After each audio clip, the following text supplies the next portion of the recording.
Hello students, कैसे हैं आप लोग। आज हम चैप्टर 8 पार्ट 5 ले रहे हैं। उसमें हमारा लास्ट एक ऑर्गेनल आता है, that is the सीलिया and flagella. ठीक है, सीलिया एंड फ्लैजिला क्या है आप लोगों ने पढ़ा होगा, जैसे पैरामीशियम था। ठीक है, इसको हम लोग बोलते हैं सीलिया।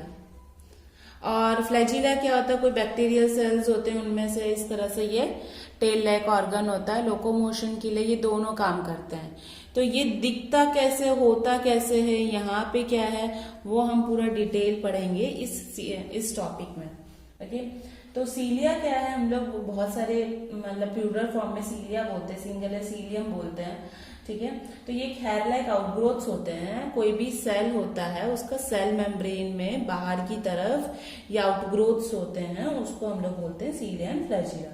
सीलिया एक बहुत ही छोटा सा स्ट्रक्चर है जो एक कैसा काम करता है, ओर्स की तरह काम करता है, जो मूवमेंट कराता है सेल को। ठीक है, जो फ्लूइड को सेल को क्या करवा रहा है, मूवमेंट करवाता है, और सेल के फ्लूइड को भी, सराउंडिंग फ्लूइड को भी। ठीक है, फ्लैजिला होता है, वो क्या होता है, बड़ा होता है कंपैरेटिवली किससे, सीलिया से। Flagella comparatively longer for the responsible for the cell movement. जैसे कि हम लोग प्रोकैरियोटिक बैक्टीरिया रहते हैं, उसके अंदर हम लोगों ने बताया कि फ्लैजिला होता है। ठीक है, और जो प्रोकैरियोटिक बैक्टीरिया होता है उनमें जो फ्लैजिला, और यूकैरियोटिक बैक्टीरिया में होता है उसके फ्लैजिला दोनों डिफ्रेंशिएट है।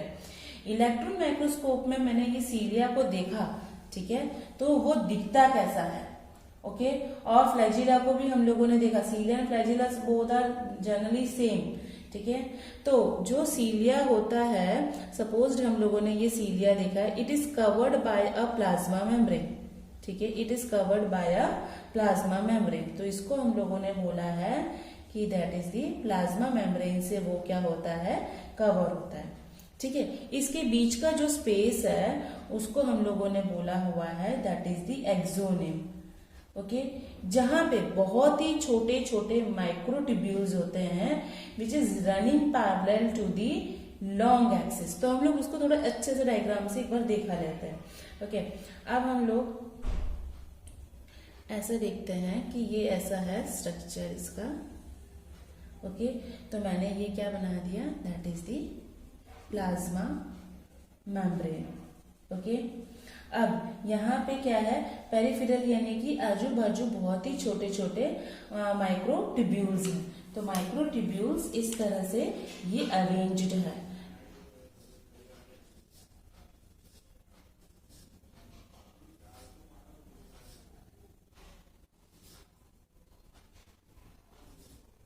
ऐसे। ठीक है, तो इस तरह से ये क्या है, ये सारे माइक्रोट्यूब्यूल्स अरेंज्ड होते हैं। ओके ओके, तो यहाँ पे number of microtubules running parallel to the, ये सारे लॉन्ग एक्सिस से ये अटैच्ड होते हैं, छोटे छोटे माइक्रोट्यूब्यूल्स। ओके, अब यहाँ पे जो एक्सोनिम होती है, जो हम लोगों ने पढ़ी थी, एक्सोनिम यानी कि जो बीच की ये जो स्पेसेस है, ये जो स्पेस दिख रही है वो, उसके अंदर ऐसे ये जो माइक्रोट्यूब्यूल्स है 9 pair of doublets of radially arrange peripheral microtubules. तो यहाँ पे डबलेट्स हो जाती है ऐसे, 9 पेयर्स ऑफ ऐसे डबलेट्स उनमें प्रेजेंट है। 8 पेरिफेरी में है और एक क्या है, इस तरह से बीच में सेंटर में है। ठीक है, and para is centrally located microtubule. ऐसे अरेंजमेंट को जो एक्सोनिमल माइक्रोट्यूब्यूल में है, इसलिए उसको हम लोगों ने ऐसे अरेंजमेंट को 9+2 अरेंजमेंट एरे कहा हुआ है। जो सेंट्रल ट्यूब्यूल है वो एक ब्रिज से कनेक्टेड है। It is connected by the bridge and it is enclosed by a central sheet. वो एक सेंट्रल शीट से अभी कवर है, which is connected to one of the tubule, यानी कि कोई भी एक ट्यूब्यूल से वो क्या है, ये सेंट्रल शीट अटैच्ड है। ऐसे ये 2 डबलेट है ना, उसमें से कोई भी एक ट्यूब्यूल से ये अटैच्ड है, ये सेंट्रल शीट। ठीक है, विच इज कनेक्टेड। ओके, अब यहाँ पे वो जो अटैच्ड है, इस अटैच को हम लोगों ने बोला है, बेटा ये डायग्राम आपको अच्छे से याद रखना है, इसको हम लोगों ने बोला है रेडियल स्पोक्स, और इसको हम लोगों ने बोला है that is central sheet. Okay, अब ये क्या था, एक ब्रिज था जो इसको ये जोड़ रहा है। ओके, अब यहाँ पे ये क्या है, जो पेरिफेरल डबलेट्स है वो भी क्या है, एक दूसरे से अटैच्ड है, okay, which is connected by the that is the linkers. तो वो भी क्या है, एक दूसरे से ऐसे अटैच्ड है, ऐसे, ठीक है। और उसको हम लोगों ने बोला है that is the linkers, okay, clear. अब both the cilium and flagella, जो होता है सीलिया फ्लैजिला, वो एक हम लोगों ने पढ़ा, जैसे कि ये पैरामीशियम है तो ये था सीलिया, ठीक है, और ये था बैक्टीरिया सेल, ये है फ्लैजिला। तो it is emerge from the centriole like structure, वो एक कहां से निकल रहा है, एक सेंट्रियोल लाइक स्ट्रक्चर से निकल रहा है ऐसे। तो उसको हम लोगों ने बोला है कि वो सेंट्रियोल लाइक स्ट्रक्चर से निकल रहा है, तो उसको हम लोगों ने बोला बेसल बॉडीज। वेरी इंपॉर्टेंट, याद रखिएगा, बेसल बॉडीज। तो ये क्या है, ये भी बेसल बॉडीज है। तो बेसल बॉडीज से ये सीलिया एंड फ्लैजिला इमर्ज आउट हो रहा है, ओके। अब हमारा नेक्स्ट ऑर्गेनल आता है बेटा, नेक्स्ट ऑर्गेनल है that is centrosome, centrosome and centrioles, centrosomes and centrioles, okay. Centrosome क्या है, जो एक 2 सिलेंड्रिकल स्ट्रक्चर्स है। Centrosome is an organelle usually containing 2 cylindrical structures called centriole, जिसके अंदर कौन से 2 ऐसे centrioles हैं।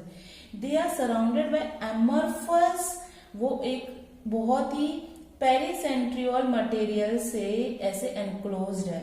तो it is enclosed by amorphous pericentriolar material से ये क्या है, एनक्लोज्ड है। बोथ द सेंट्रियोल्स, जो ये जो सेंट्रोसोम के अंदर क्या है, सेंट्रियोल है। It means that 2 centriole mix होके क्या बनता है, एक सेंट्रियोल बनता है, सेंट्रोसोम बनता है। तो जो सेंट्रोसोम है वो क्या है, एक दूसरे के परपेंडिकुलर में है, ऐसा, ठीक है। वो एक कार्ट व्हील की तरह वो क्या बनाते हैं, एक कार्ट व्हील की तरह वो लोग अरेंज्ड होते हैं, ओके। अब यहाँ पे हम लोगों ने बोला है कि ये जो सेंट्रियोल्स होते हैं वो भी क्या होते हैं, 9 पैर, यानी कि उनमें भी ऐसे छोटे छोटे कॉज कैसे होते, देखो सपोज हम एक डायग्राम इस तरह से बनाते हैं, ऐसे छोटे छोटे फिब्रिल्स होते हैं अंदर, ओके। जो पेरिफेरली फिब्यूल्स होते हैं, तो हम लोगों ने आजू, पेरिफेरल मीन्स आजू बाजू, तो ये हम लोगों ने बोला है फिब्रिल्स ऑफ ट्यूब्यूलर। ये कौन से प्रोटीन से, ट्यूब्यूलर प्रोटीन से बने हुए रहते हैं। ये हम किसका डायग्राम बना रहे हैं, दैट इज द सेंट्रियोल्स के अंदर, ठीक है। अब ये जो फिब्रिल होते हैं वो हमेशा कैसे होते हैं, ट्रिपलेट, वहां पे डबलेट था तो ऐसे ट्रिपलेट होते हैं, ठीक है, ऐसे सारे के सारे ट्रिपलेट होते हैं।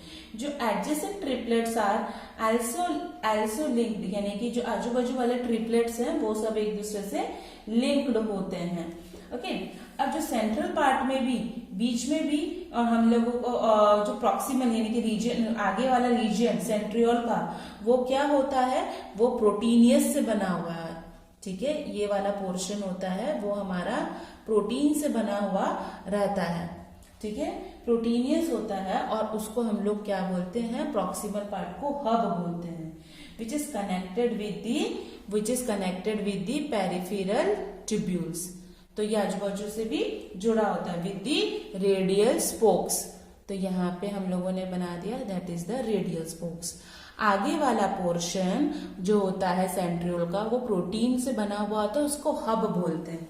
और वो किससे अटैच्ड है, पेरिफेरल रीजन से, रेडियल स्पोक्स से अटैच्ड है, ठीक है। और ये स्पोक्स भी किससे बने हुए रहते हैं, प्रोटीन से बने हुए रहते हैं, ओके। सेंट्रियोल्स क्या होता है, वो भी एक फॉर्म करता है बेसल बॉडी। सेंट्रियोल भी एक बेसल बॉडी फॉर्म करता है, बेसल बॉडी फॉर्म करता है। बेसल बॉडी फॉर्म करेगा तो वहां से कौन निकलेगा, सीलिया या फ्लैजिला, ठीक है, क्लियर। तो ये सेंट्रोसोम और सेंट्रियोल हम लोगों ने पढ़ा। अब नेक्स्ट आता है, लास्ट है हमारा, दैट इज द न्यूक्लियस। बहुत ही इंपॉर्टेंट है, याद रखिएगा। न्यूक्लियस एक ऐसा सेल ऑर्गेनल है जो सबसे पहले किसने ये बताया था, that is the Robert brown ने बताया था, ठीक है, 1831 में। ये क्या होता है, स्टेन लेता है, कलर लेता है with the help of dyes, ठीक है। और जो सपोज ये सेल है और ये न्यूक्लियस है, जो कलर ले रहा है अंदर, जो स्टेन ले रहा है उसको हम लोग बोलते हैं दैट इज द क्रोमैटिन, ठीक है। ये क्रोमैटिन वर्ड कौन से साइंटिस्ट ने दिया था, दैट इज फ्लेमिंग, ओके। अब जो न्यूक्लियस होता है हम लोग देखते हैं कि वो एक न्यूक्लियर प्रोटीन से बना हुआ है। जो क्रोमैटिन है वो किससे बना हुआ है, दैट इज प्रोटीन पोर्शन से, दैट इज उसको हम लोग बोलते हैं न्यूक्लियर प्रोटीन, ओके। अब इस न्यूक्लियस के अंदर न्यूक्लियर मैट्रिक्स भी होता है, दैट इज द वन और मोर स्पेरिकल बॉडीज, यानी कि यहाँ पे ऐसे छोटे छोटे ऐसे बॉडीज होते हैं, तो इसको हम लोग बोलते हैं न्यूक्लियोलाई, ठीक है। इलेक्ट्रॉन माइक्रोस्कोप से हम लोगों ने ये बताया कि न्यूक्लियर में भी क्या होता है, एक एनवेलप होता है, ये डबल मेम्ब्रेन है envelope which is consist of two parallel, वो पूरे पैरेलल मेम्ब्रेन से होता है। और इन दोनों के बीच के जंक्शन, इन दोनों के बीच में जो स्पेस है तो उसको मैं बोल दूंगी that is the perinuclear space, उसको मैं बोलूंगी पेरी न्यूक्लियर स्पेस, ठीक है। अब वो बताता है कि भाई न्यूक्लियस और साइटोप्लाज्म के बीच का एक बैरियर बताता है। जो आउटर मेम्ब्रेन होता है वो कंटिन्यूअस होता है, जो एंडोप्लाज्मिक रेटिकुलम इसके साथ अटैच्ड होगा, आपको बताया है, पढ़ाया है मैंने आगे, ठीक है। और जिसके अंदर राइबोसोम्स भी होता है। बहुत जगह पे न्यूक्लियर एनवेलप क्या होते हैं, वो छोटे छोटे पोर्स से भी, ऐसे छोटे छोटे पोर्स होते हैं उससे भी क्लोज्ड होते हैं, ठीक है। तो यहाँ पे हम लोगों ने बोल दिया है that is nuclear pores, nuclear pores, ठीक है।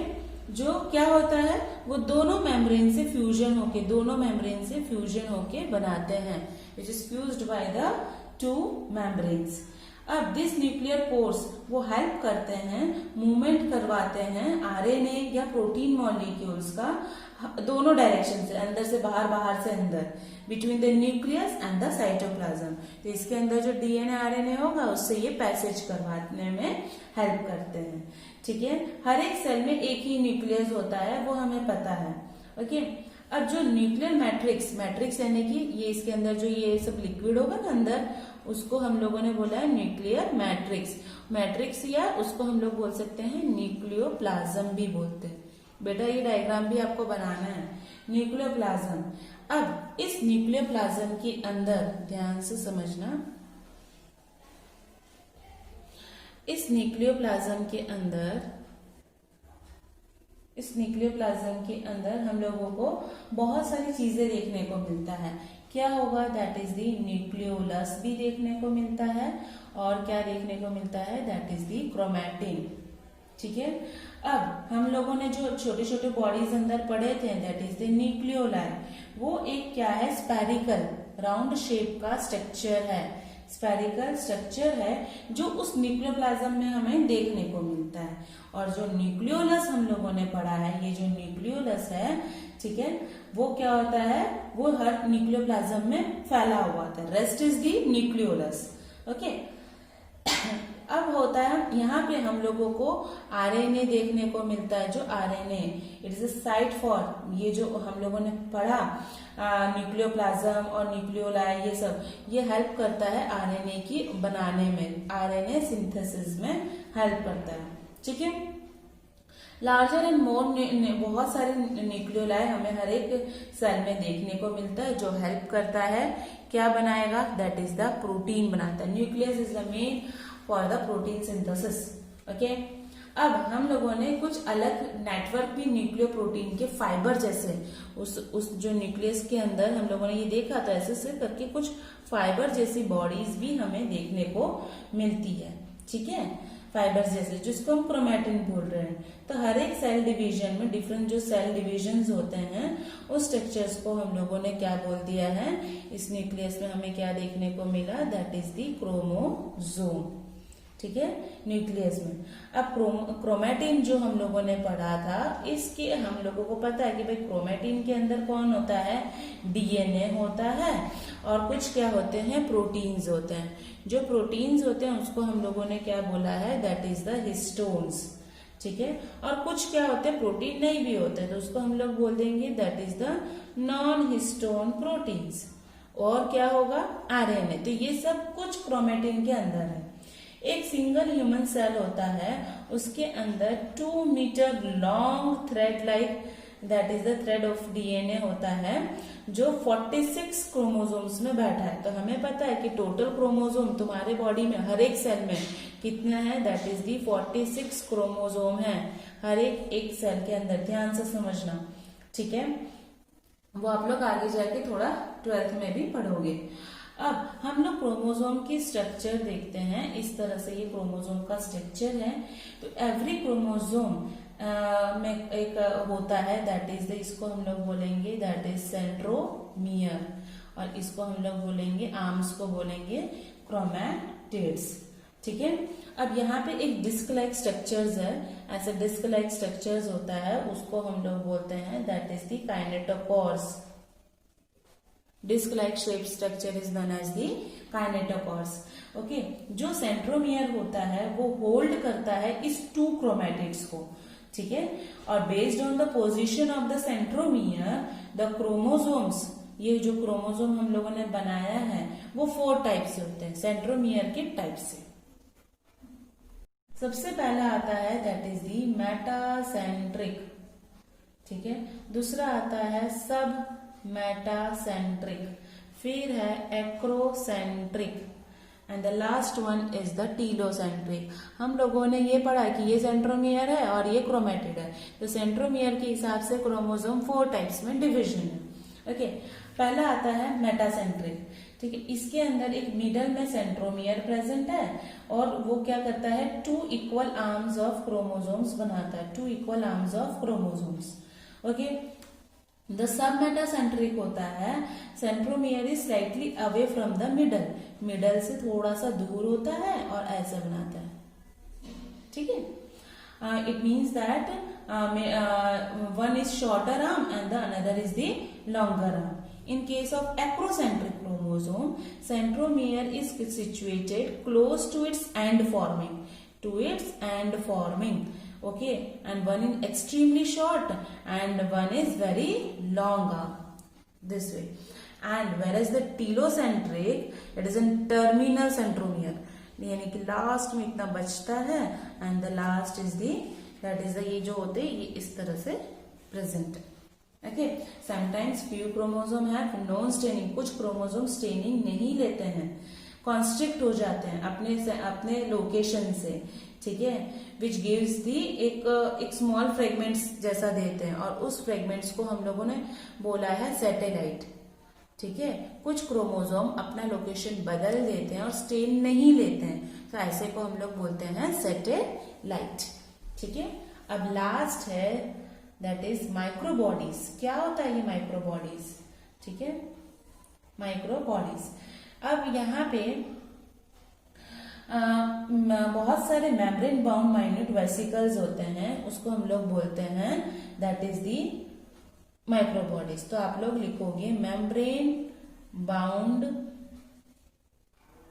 वेसिकल्स, माइन्यूट वेसिकल, छोटे छोटे। ठीक है, जिसके अंदर क्या होते हैं, बहुत सारे एंजाइम्स होते हैं। ठीक है, और ये माइक्रोबॉडीज मुझे प्लांट और एनिमल सेल्स में दोनों में देखने को मिलता है। ठीक है, तो आपको मैं क्वेश्चंस देती हूँ बेटा, क्वेश्चंस लिख लीजिए बेटा, ये मेरे क्वेश्चंस हैं, आप लोग लिखिएगा। लाइक बटन को क्लिक करना ना भूलिए, लिंक को शेयर करना नहीं। Thank you so much students.